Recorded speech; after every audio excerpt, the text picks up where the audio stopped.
Hello, Mind Gardeners, and welcome to another episode of the Mind Garden Podcast. I'm glad you're listening to this episode today because today I'm going to talk about something that shows up in pretty much everyone's mind at some point. Black and white thinking. That all or nothing lens where everything gets sorted into good or bad, right or wrong, success or failure. And yeah, it can feel weirdly comforting at first, but it can also quietly wreck your relationships, your self-trust, and even your ability to enjoy your own life. So let's get into it. There's a certain kind of relief that comes from making something simple. You know what I mean? Life is messy. People are complicated. Emotions don't line up neatly. And then your brain swoops in and goes, okay, here's the story. I'm right. They're wrong. This is good. That's bad. It worked, so it must be true. And for a second, it feels like you can finally exhale because certainty can feel like safety. And honestly, in a world where you're expected to make 1,000 tiny decisions before breakfast, it makes total sense that our brains reach for certainty like it's a life raft. Now, here's the thing. Life almost never comes in clean lines. And the more we force it into two tidy boxes, the more we distort what's actually happening. Black and white thinking doesn't just simplify. It edits, it exaggerates, it rewrites. It takes a complicated person and turns it into a villain. It takes a hard day and turns it into a ruined week. It takes one mistake and turns it into an identity. I'm just like this. I'm a failure. I always mess things up. And once you're inside that mindset, it's hard to get out because you start noticing only the information that supports the story you already decided on. Everything becomes evidence. Everything gets used to prove the point. You can see it in small everyday moments, like you send a text and you don't get a reply for a few hours. And suddenly, your mind is like, they're ignoring me. Or you try to build a new habit, you miss one day, and your brain goes, well, guess I'm not disciplined. Guess I can't do anything consistently. Or you get mild feedback at work, nothing dramatic, just normal human feedback, and it instantly becomes, I'm failing, I'm not good at this. They regret hiring me. It happens fast. That's the wild part. It's like your mind is trying to protect you from uncertainty by snapping to a conclusion as quickly as possible. Because uncertainty is uncomfortable. It makes us feel exposed. It makes us feel like we're standing in the middle of the room with no armor on. So we run towards certainty, even when the certainty is harsh and inaccurate. And one of the reasons black and white thinking is so dangerous is because it plays dress up. It can look like high standards. It can look like moral clarity. It can even sound like self-awareness, like, I know my boundaries. I refuse to settle. I don't tolerate disrespect. And listen, those phrases can be healthy, truly, but they can also become shortcuts. They can become a way to skip the harder work of discernment.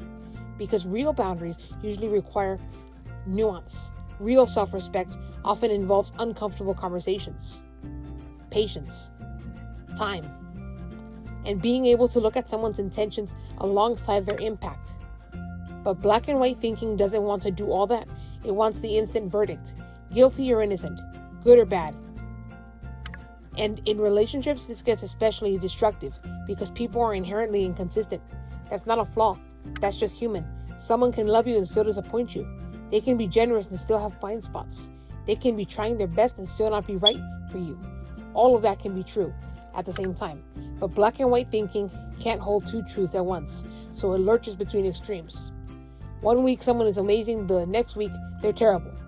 One argument becomes proof that the entire relationship is doomed, or it swings the other way. One sweet gesture becomes proof that everything is fine, even when it's not. And the relationship starts to feel like a light switch instead of a living thing. On or off, safe or unsafe. It also makes conflict almost impossible to resolve. Because if the goal is to prove who's right and who's wrong, then nobody can soften without feeling like they're losing. Nobody can admit a mistake without fearing like they'll be labeled as the bad one. And when you approach a disagreement with a courtroom mindset, you stop listening for understanding and you start listening for ammunition. You start gathering evidence. You remember old hurts more clearly. You interpret neutral comments as attacks. It's not necessarily that you're trying to be unreasonable. It's that the mental framework you're using doesn't leave room for complexity. And conflict is basically all complexity. Now, Zoom into the inside experience of black and white thinking, because that matters too. It's exhausting. It turns life into a series of pass or fail tests. You either nailed it or you blew it. You either made the right choice or you ruined everything. Even good things start to feel fragile, because if the standard is perfection, you're always one misstep away from disaster. And that kind of pressure doesn't motivate most people for very long. It usually leads to shame, and shame is not a great engine for growth. Shame makes you hide. It makes you avoid. It makes you quit early so you can at least feel in control of the ending. Like, fine, I'll stop now before it proves I can't do it. And I think this is one of the most sneaky places black and white thinking shows up. Self-improvement. There's this trap that looks like ambition, but it feels like self-punishment. You tell yourself you'll start over on Monday, and until Monday, nothing counts. You eat one cookie and decide the whole day is ruined, so you eat 5 more. You miss a workout and decide you're back at square one. The mind loves dramatic resets because they feel clean. It's like wiping the slate, but real change is almost never clean. It's awkward, it's uneven, it's full of tiny adjustments, little experiments, little course corrections. So when we insist on all or nothing progress, we make it way more likely that we'll choose nothing. And of course, social media doesn't help. It's basically built on quick judgments and simplified takes. The algorithm rewards certainty and outrage, not thoughtful maybes. It's easier to share a hot take than a nuanced one. It's easier to label someone than to stay curious about them. And when you consume that daily, it starts shaping your inner language. You start thinking in slogans. You start sorting people into categories before you really met them. You start treating complex issues like there's one obvious answer, and anyone who disagrees must be ignorant or malicious.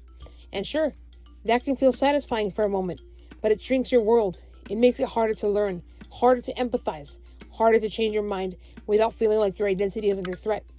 There's also a quieter danger that doesn't get talked about as much. Black and white thinking can block gratitude and joy. Because if you're waiting for life to be perfect before you let yourself be happy, you're going to be waiting a long time. You can have a wonderful trip with one bad meal. You can have a loving family and still have a complicated sibling. You can have meaningful work and still feel uncertain sometimes. That's life. But if your rule is it has to be entirely good to be worth appreciating, you miss the actual texture of living. You miss the ordinary miracles because you're busy scanning for what's wrong. And God did not design us to be looking at things as either one way or another. It has to be this way. No. You have to appreciate the good things in the middle of the bad. And know that sometimes in your worst moments, your character is being shaped. So what do you do when you realize your mind has been acting like a strict bouncer, only letting in 2 kinds of stories? First, you don't need to banish black and white thoughts forever. They're part of being human. And sometimes, yeah, a clear line really is necessary. Sometimes a no needs to be a no. Sometimes something is genuinely unsafe or unacceptable. But a lot of the time, what we're dealing with isn't danger. It's discomfort. It's uncertainty. It's complexity. So the skill is learning to question the speed and intensity of your conclusions. One small shift that can change a lot is swapping absolute words for softer ones. Instead of always, try often. Instead of never, try not yet. Instead of ruined, try disappointing. And this isn't about sugarcoating. It's about accuracy. Because most of our dramatic thoughts aren't accurate. They're emotional weather reports delivered like permanent truths. And when you make your language more precise, you make your reality more livable. Another helpful move is practicing holding 2 things at once. Like, I'm proud of myself and I still want to improve. Or, I'm hurt by what they did and I understand why they did it. Or, this situation is hard and I can handle it. When you can hold mixed truths, you stop needing to flatten everything into a single verdict. And honestly, you become harder to manipulate, too.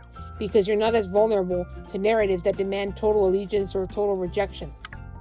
It can also help to get curious about what black and white thinking is trying to do for you. Because often, it's trying to protect you from fear. If you label someone as all bad, you don't have to risk trusting them.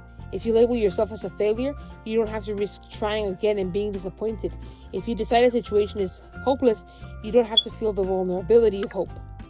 Under the harshness, there's usually a tender motive, safety. And when you see that, you can respond with compassion instead of more judgment. You can go, oh, that's what this is. My brain is trying to keep me safe. It just picked a strategy that's a little extreme. And sometimes the antidote is simply time. Not every decision has to be made immediately. Not every emotion has to be turned into a conclusion. You can let a feeling exist without building an identity around it.